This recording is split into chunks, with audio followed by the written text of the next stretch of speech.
اعوذ باللہ من الشیطان الرجیم بسم اللہ الرحمن الرحیم۔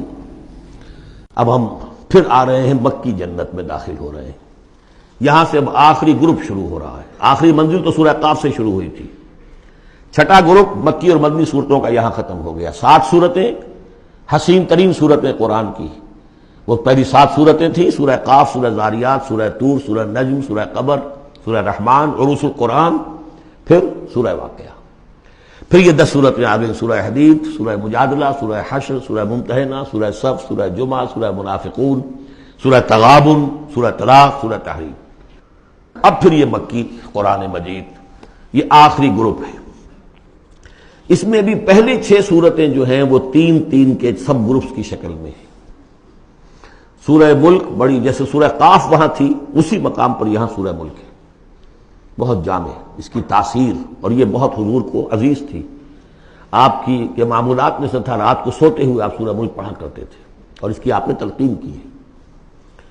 بسم اللہ الرحمن الرحیم، تبارک الذی بیدہ الملک وہو علی کل شیء قدیر۔ بڑی بابرکت ہے وہ ہستی جس کے ہاتھ میں ہے بادشاہی، راج اس کا ہے۔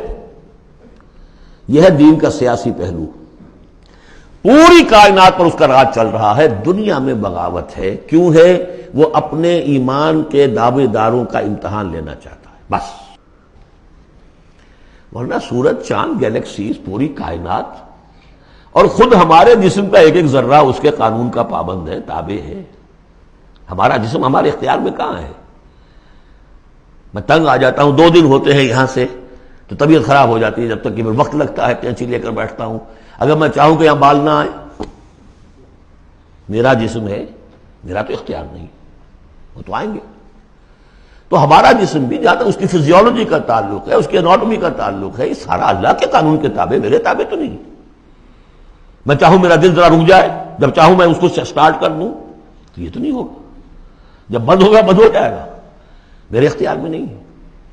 لیکن یہ کہ جو ہماری اختیاری زندگی ہے اس میں ہم نے طے کر لیا ہے کہ اللہ کی نہیں مانیں گے، اپنی مانیں گے، اپنی مانیں گے، اپنی بیویوں کی مانیں گے، اور جو بھی نظام ہے اس کے ساتھ وفاداری کریں گے، چاکری کریں گے، ان کی ملازمت کریں گے، ان کے رتھوں کے اندر ہم بیل بن کر جتیں گے تاکہ ہمیں عیش ملے، دنیا کے اندر ہمارے لیے مقامات ہوں، ہماری عیش ہو، بس اللہ اللہ خیر صلی اللہ۔ تو یہ ہے اصل میں امتحان، ورنہ بادشاہی یہاں اب بھی اسی کی ہے۔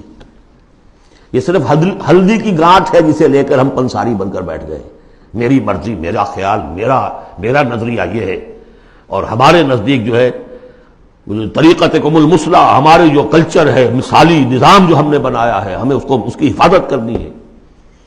تبارک الذی بیدہ الملک وہو علی کل شیء قدیر، وہ ہر چیز پر قادر ہے۔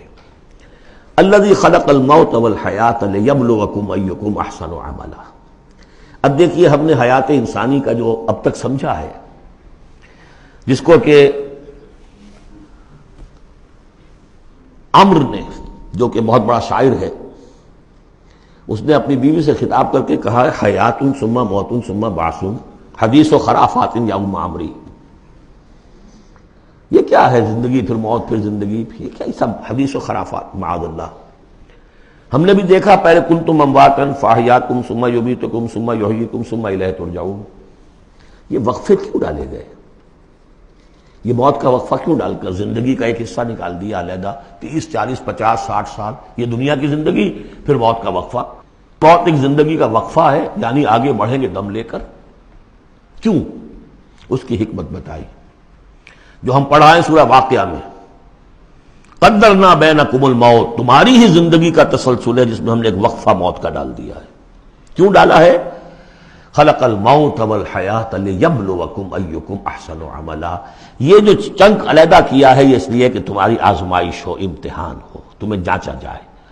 وہ 3 گھنٹے کا امتحان ہوتا تھا جو دیتے تھے تم کبھی اسکولوں میں، اب یہ 30 برس کا سمجھ، اور واقعی 30 برس ہی ہوتے ہیں آدمی کے پاس۔ پہلی زندگی کے 20-25 برس ویسے گزر گئے، شعوری ابھی نہیں ہے، اور پھر ایک خاص عمر کے بعد جو ہے آزاد ڈھیلے پڑ گئے، اور پھر یہ کہ لا یعلم من بعد علم شیئا، 30 نہیں ہوں گے 40 مل جائیں گے آدمی کو۔ کام تو یہی ہوتا اس کی زندگی کا، لیکن اس لیے ہے لیبلوکم ایکم احسن عملا، تاکہ تمہیں جانچے پرکھے دیکھے تم میں سے کون ہے اچھے عمل کرنے والا۔ اب دیکھیے علامہ اقبال کی جو نظم ہے زندگی کے موضوع پر، واقعہ یہ ہے کہ بہت چوٹی کی چیز ہے، بہت عمدہ چیز ہے۔ تو اسے پیمانہ امروز فردا سے نہ ناپ، جاویداں پہم دواں ہر دم جواں ہے زندگی۔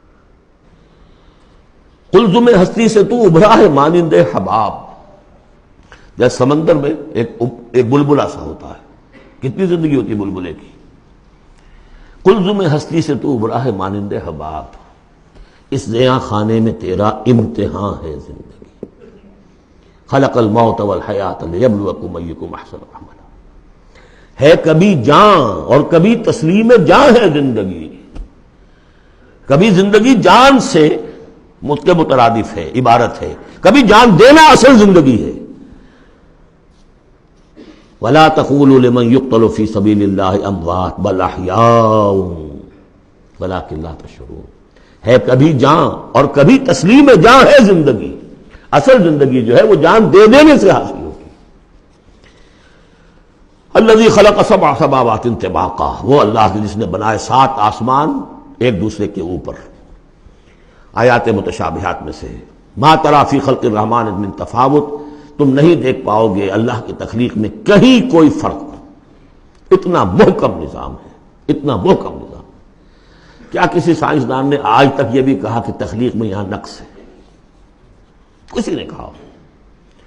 زوالوجی کی فیلڈ میں یا باٹنی کی فیلڈ میں یا کسی اور فیلڈ میں، جیولوجی کی فیلڈ میں، ایسٹرونومی کی، کسی نے کہا ہے؟ ما تری فی خلق الرحمن من تفاوت فارجع البصر هل تری من فطور، پھر ذرا دوبارہ لوٹا لو اپنی نگاہ، دیکھ لو، ہر میدان میں دیکھ لو، کہیں تمہیں کوئی رکھنا نظر آتا ہے؟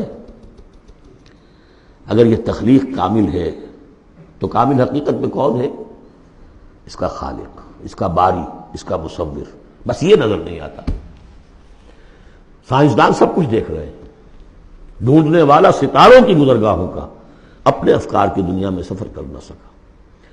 بڑے بڑے صاحب بصیرت و بڑے بڑے عقل مند اپنی ناک تلے کے پتھر سے ٹھوکر کھاتے ہیں، دیکھ رہے ہیں ٹیلیسکوپ سے ٹھوکر کھا رہے ہیں وہاں جو سامنے پتھر پڑا ہوا ہے اسے۔